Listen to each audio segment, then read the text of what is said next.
Today, we're embarking on a journey through time and space, exploring a book that challenges everything we think we know about our history, our origins, and the forces that may be pulling the strings behind the scenes.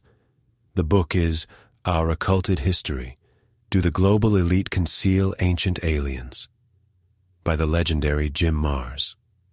So, grab your thinking caps and let's get started. Let's get one thing straight right off the bat.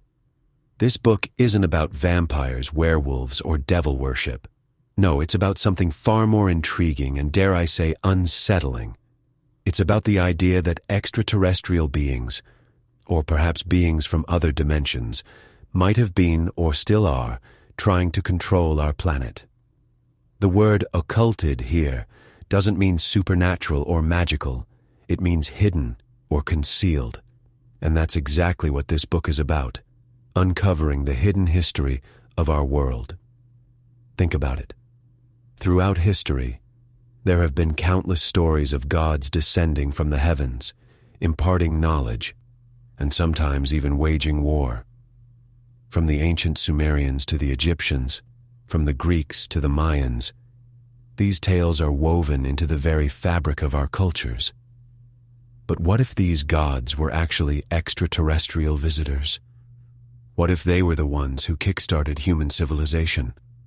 One of the most compelling theories presented in the book is the idea of the Anunnaki, the ancient Sumerian deities who, according to Zecharia Sitchin and others, were actually extraterrestrial beings. These beings, the story goes, came to Earth in search of gold to save their own planet's atmosphere. But they needed help to mine it, so they genetically engineered a slave race, us, the humans. Now, before you dismiss this as pure fantasy, consider this. The Sumerian tablets describe these events in detail, and they predate the Bible by thousands of years. They talk about gods who came from the heavens, who taught humans agriculture, mathematics, and astronomy. They even describe the creation of the first human, a hybrid of primitive hominids, and the Anunnaki themselves. But it doesn't stop there. The book delves into the evidence of advanced technology in ancient times.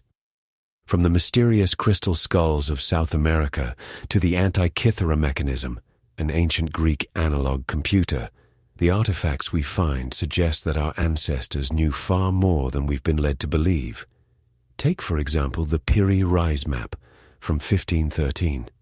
This map, which depicts Antarctica as it would have appeared without ice, suggests that someone was mapping the Earth long before the technology to do so existed. Or consider the Baghdad batteries, which, if used as some suggest, could have been used for electroplating gold and silver as far back as 220 BC. But why would extraterrestrial beings, or even a prehistoric super-civilization, want to control our planet? The book suggests that the answer lies in the manipulation of religion and finance. From the ancient temples of Mesopotamia to the modern banking systems, the control of money and the dissemination of religious dogma have been used as tools of power. Think about the Knights Templar, who, according to the book, discovered ancient knowledge and used it to establish the foundations of modern banking. Or consider the Rothschilds, who, as descendants of the Khazars, have been accused of wielding immense financial power for centuries. Could it be that these families, and others like them, are the modern-day descendants of the ancient gods? The book also explores the suppression of knowledge by those in power. From the destruction of the Library of Alexandria to the more recent looting of the Iraqi National Museum, the deliberate erasure of our history has been a recurring theme. The author argues that this suppression is not just about controlling the past, but about controlling the present and the future. Consider the case of the Star Child skull, a mysterious artifact that, according to some researchers, could be evidence of non-human ancestry. Despite compelling DNA evidence, the scientific community has largely dismissed it, raising questions about the influence of powerful institutions in shaping our understanding of human origins. Finally, the book delves into the concept of the New World Order and the role of the global elite. From the Rothschilds to the Rockefellers, from the Bilderberg Group to the Illuminati, The author argues that a small group of interconnected families and organizations has been working behind the scenes to create a one-world government. This elite, according to the book, uses a combination of religion, finance, and technology to maintain control. From the creation of the Federal Reserve to the manipulation of the media, the author suggests that these forces are shaping our world in ways that serve their own interests, often at the expense of the general populace.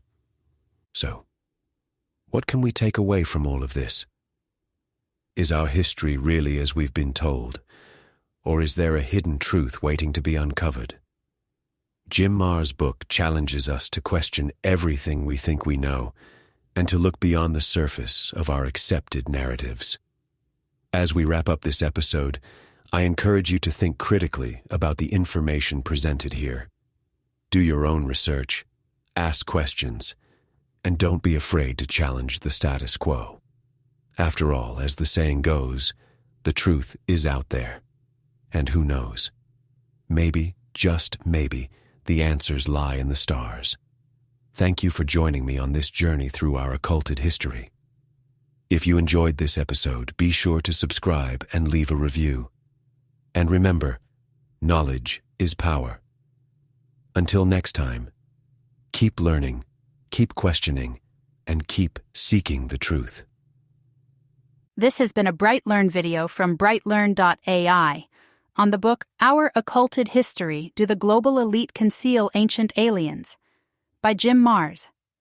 Visit BrightLearn.ai for more fascinating videos like this one, and visit naturalnews.com for full editorial coverage and breaking news on critical stories that keep you informed and aware of what's really going on.